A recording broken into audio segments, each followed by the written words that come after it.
Today we will discuss the top 5 mistakes new private investigators often make and how we can avoid making these mistakes. Mistake number 1, ignoring the laws regarding being a private investigator. This happens more times than most people realize, and regardless of whether it is done intentionally or by mistake, it can be very detrimental to a new PI's career. Many newbie investigators think they live in a Hollywood movie and they can do whatever they want. I'm here to tell you that this thinking is wrong. You need to respect privacy laws, trespassing laws, data protection laws, harassment and stalking laws, the laws regarding PI licensing, and more. As well, you need to follow everyday laws too, like speeding regulations, traffic regulations. Don't be running red lights all the time, defamation laws, legal use of recording devices, and all those other laws and regulations surrounding us. Always remember this one key thing: the end never justifies illegal means. Regardless of the outcome or its benefit, you can't just do whatever you want, whenever you want, wherever you want, to whomever you want. This video is sponsored by OREP Insurance and Working PI Magazine. OREP is a leading provider of private investigator liability insurance. Visit orep.org for a quote today. So if you learn about some secret hidden evidence inside somebody's house that would exonerate your client in a criminal matter, it is not okay to break into that house to find the evidence. Nor is it okay to lie to the residents at that house so you can gain access to try to find that evidence. And yes, there have been unscrupulous private investigators in the past that have conducted these types of actions. If PIs violate these principles by committing illegal acts to complete their investigation, they risk legal penalties, damaging their reputation, and losing their ability to be a PI.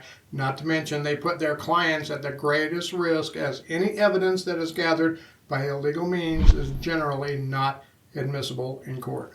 So to easily avoid this mistake, always familiarize yourself with applicable laws in your state and local municipality. And remember, PI licensing laws can vary significantly from one state to the other. You don't want your investigation to end with you sitting on the wrong side of the interrogation table. Mistake number 2 is neglecting the dreaded paperwork. Starting an investigation without a written agreement, a contract with your client that establishes the scope of services, the fee structure, confidentiality, termination, and all of that other legal mumbo-jumbo can lead you into a messy situation. Many new PIs start working for others without a contract in place. This leaves a lot to be scrutinized by interpretation, which can lead to substantial legal ramifications if it ends up in court. If you end up in court, the judge will most likely hold you to higher standards as you work as a legal professional for all intents and purposes. Sure, you aren't, nor should you be giving legal advice,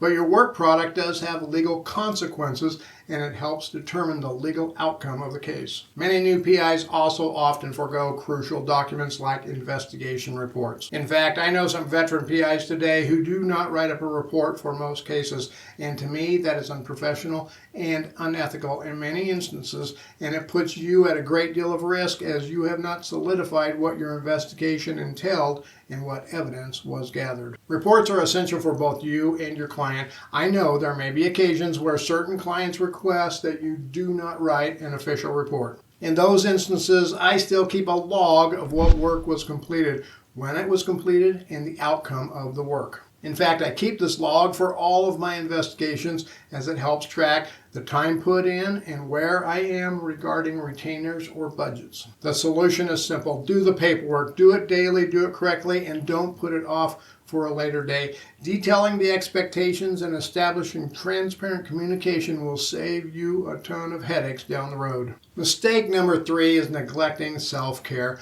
New private investigators often throw themselves into the job headfirst without a care to the world, ignoring sleep, meals, and personal time. This is a recipe for disaster, folks, and it is the leading cause of burnout for most PIs. You need to establish a balanced routine with your work life and your personal life. And it is essential that you maintain good habits like exercising, eating well, and ensuring you have downtime.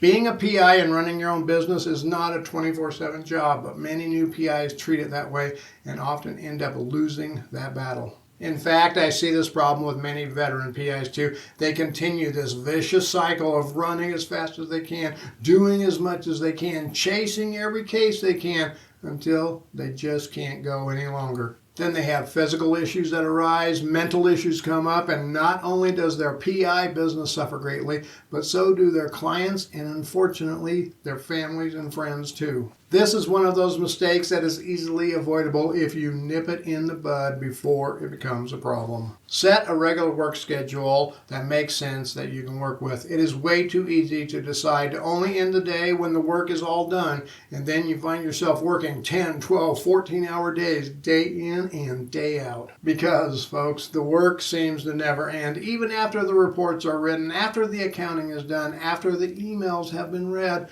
there is always something else. Set a regular work schedule and have a good time management routine that you work with all of the time. Myself, I use my calendar to schedule everything, not just meetings, not just important events, but I use it to schedule everything to include when I check my emails every day, when I do my marketing analysis, when I work on my websites. Every little detail goes in there. I set recurring daily, weekly, monthly, and annual events. Then I can adjust them as needed around my casework. All of my casework gets scheduled in my calendar too, including field work, online research, and report time.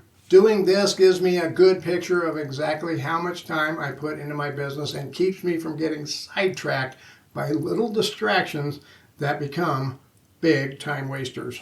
Mistake number 4 that new PIs make is overselling their skills. They often exaggerate their skills and guarantee success, leading to unrealistic client expectations. I see this so many times with newbie private investigators. They go with the fake it till you make it approach. I always wanted to try doing that. As a result, they end up unable to deliver the results the client expects, which is one of the biggest reasons for failure for many new PIs. This newbie PI mistake is easy to overcome, much like the others, if you use common sense. Be realistic with your clients on what you can and cannot do, and never overpromise or underdeliver. I always say it is often better to underpromise and overdeliver, which leads to many happy customers. If there are areas of investigation you want to move into, then focus some time and resources on honing those skills and get the education you need to do them. Mistake number 5 that newbie PIs make is tied in very closely with this one, and that is to undersell your services.